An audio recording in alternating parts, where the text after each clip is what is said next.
A franquia A Profecia, essa franquia de terror que começou lá na década de 70, parecia uma franquia fadada ao fracasso. Eu fiz esses dias aqui no canal uma crítica do filme original com o Gregory Peck, de 1976, que é um filme do qual eu gosto muito, porém, as continuações que vieram depois, tem A Profecia 2, 3 e 4, ali entre a década de 70 e a década de 80, e depois a refilmagem de 2006, não são bons filmes. Portanto, eu tenho uma boa notícia para trazer para vocês hoje, porque A Primeira Profecia, que é uma prequel, que é uma história de origem dessa série, é um grande filme, é um filme que me surpreendeu, é um filme muito bom mesmo, e que teve uma ideia, teve uma sacada para recolocar a franquia num trilho de sucesso que eu achei muito legal e também que dá pra série uma pegada contemporânea. Tem muita coisa do que a gente achava da franquia para quem assistiu aos outros filmes que vão ter que ser recolocadas, né, que vão ter que ser reorganizadas, porque o filme decidiu colocar a franquia numa pegada mais contemporânea, que eu acho que funciona muito bem. E além disso, gente, esse filme aqui, A Primeira Profecia, traz uma grande revelação, que é uma mulher chamada Arkasha Stevenson, que é a diretora do filme e que tem uma sensibilidade para o macabro, que tem uma visão estética, uma visão para composição visual mesmo do terror, que é muito legal. É um nome para ser observado no gênero de terror daqui para frente. O ano é 1971.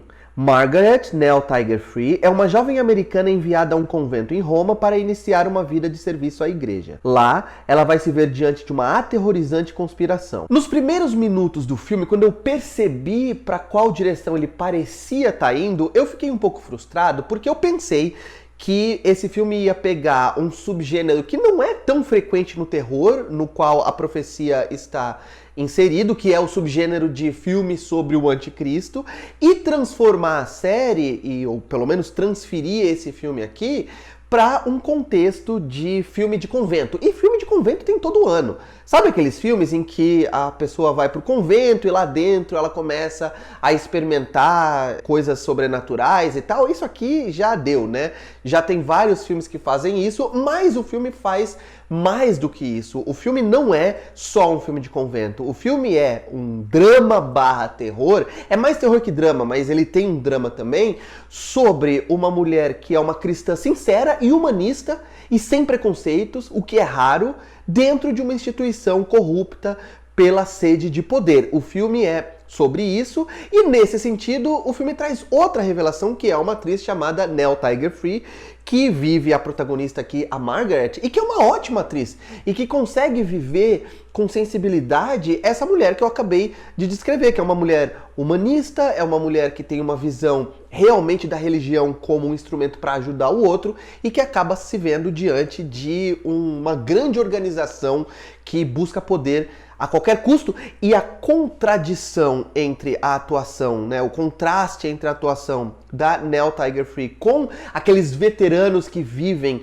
os rostos marcados, os rostos já cínicos da organização da Igreja Católica, como, por exemplo, a interpretação da Sônia Braga ou do Bill Nighy, né? Esse contraste funciona muito bem no filme para a gente colocar em comparação uma mulher idealista, que quer fazer dar certo, que quer ajudar os outros, que não tem preconceitos, como eu falei, e essas figuras da Igreja Católica que já sabem como o negócio funciona e que realmente estão lá como peças nesse mecanismo de poder no qual a Igreja se transformou. Esse filme não é um filme sobre um grande tema. Eu falei até agora de qual é o tema do filme, mas ele não é um filme que vai tentar trazer grandes discussões. Ele é um filme de terror mesmo, bem direto, o foco é o horror. Como eu falei, a diretora tem um olhar para composição de quadros que é impressionante. Ela sabe usar o escuro de uma maneira que todo diretor de terror deveria saber usar, né? Colocar coisas nas sombras e criar aquela expectativa do que está nas sombras. Tem vários momentos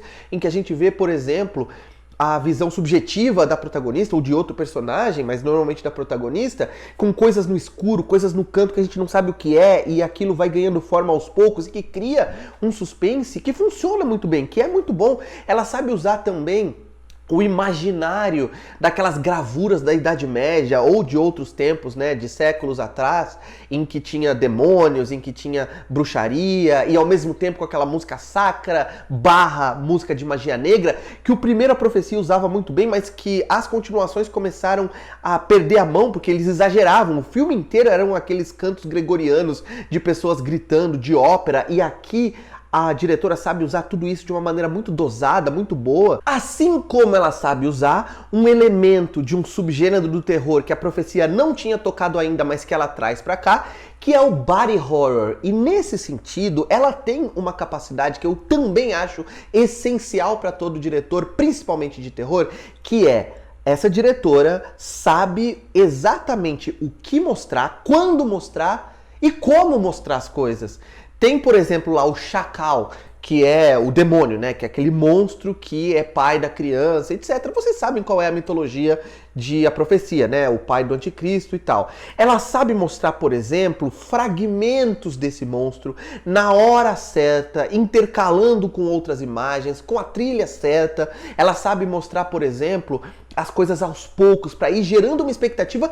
E esse não é um daqueles filmes de terror que criam muita expectativa. Acontece muito hoje em dia, né? Filme que só cria expectativa, só cria atmosfera. Esse filme é bem atmosférico, por vários motivos, inclusive esses que eu falei até agora, mas que não dão nada depois, sabe? Que não tem benefício. Não, esse aqui tem. Tanto que o terceiro ato é um dos melhores momentos do filme. O filme tem um clímax que funciona muito bem. O filme tem os seus jump scares desnecessários, eu acho que tem principalmente no começo. Eu não sei se a diretora quis mostrar pro estúdio: olha, eu sei fazer isso aqui, tá? Tem jump scare, fiquem tranquilos, se for uma imposição, já tá aqui, vocês já têm o que vocês querem, agora deixa eu fazer o que eu quero. Mas depois ela abandona essa tática, né, de dar susto na trilha sonora, por exemplo, que já é bem batido e todo mundo se sente decepcionado quando vê que o filme vai entrar por essa vertente. Tem alguns clichês que, pra quem já assistiu a meia dúzia de filmes de terror, já sabe o que é. Então quando você vê alguma coisa acontecendo, você já sabe qual vai ser a conclusão da cena, porque aquilo é tão batido. Por exemplo, tem um momento em que tem um cara lá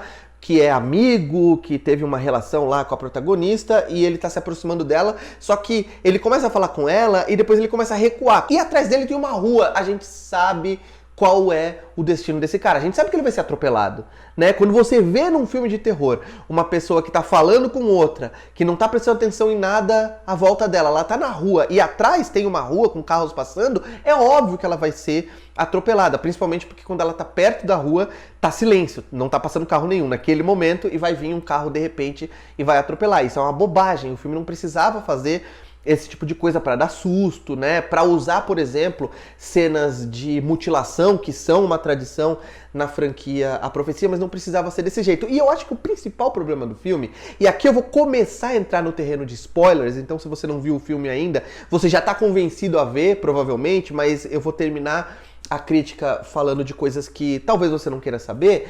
Eu acho que tem alguns problemas, principalmente em relação à gravidez da protagonista, porque para guardar o segredo de que ela tá grávida, para ter aquela reviravolta no final e surpreender a gente, porque realmente surpreende, eu acho que é uma boa reviravolta, mas ela poderia ser executada de uma maneira melhor, a gravidez acaba acontecendo de uma maneira muito súbita. Ela não tá mostrando barriga, ela não tá tendo sintomas, não tem nenhuma indicação de que aquela mulher tá suspeitando de que tá grávida. Aí, de repente, ela descobre que tá grávida, e quando ela descobre que tá grávida, aí começam a vir os sintomas, aí a barriga começa a crescer, a barriga cresce de repente, você pode até justificar que não é um bebê normal, é um filho do chacal lá, é um filho do diabo e tal, mas a gente não tem nenhum elemento dentro da própria história, dentro do próprio roteiro, para justificar esse tipo de anomalia no crescimento da barriga dela. E eu acho que, já que eu tô falando de spoilers aqui, as revelações do final são muito legais, porque se a gente for parar para pensar no filme original, esse filme aqui explica o original, né? Ele explica o que aconteceu antes do Gregory Peck chegar lá naquela maternidade e tudo aquilo acontecer, né? Quem é a mãe do Damien, que essa é a revelação final aqui, a gente entende quem é a mãe dele, a gente entende o que fizeram com ela, a gente entende o que aconteceu na maternidade, como os bebês foram trocados. Eu acho que é muito legal, e esse filme traz uma pegada contemporânea, como eu falei no começo dessa crítica, porque ele coloca a Igreja Católica como uma grande conspiradora. A gente tá numa época, gente, que não adianta, a gente já viu vários escândalos da igreja, a gente tá já num momento mais cínico de não ficar olhando para a Igreja Católica, né, na centralidade do Vaticano, por exemplo, como os grandes guardiões da fé mundial. Ninguém mais tem, ou pouca gente tem, esse tipo de inocência de olhar para aquela organização. Tem uma frase muito legal nesse filme aqui que tem duas igrejas católicas. É claro que tem as pessoas lá dentro que são bem intencionadas e essa é a função que a protagonista exerce aqui, né? Mas também tem a Igreja Católica dos bastidores, da busca incessante e insana e inconsequente por poder.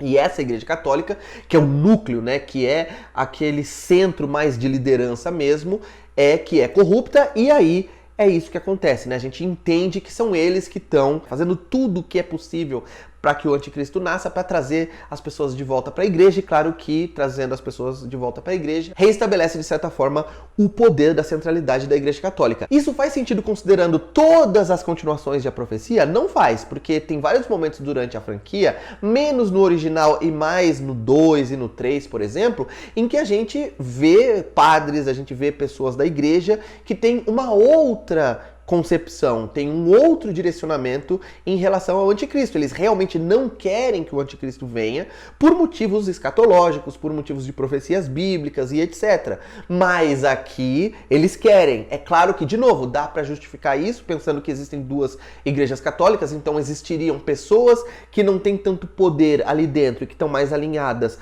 com uma visão literal, hermenêutica da Bíblia, e lideranças que já têm uma corrupção que as leva a acharem que elas vão manipular a história e fazer nascer o anticristo para trazer as pessoas de volta para a igreja. Enfim, mas de certa forma, isso não é um grande problema. Eu acredito que essa mudança no foco da história é positivo, mais do que negativo, porque eu acredito que isso é uma pegada muito mais contemporânea, que faz muito mais sentido hoje em dia.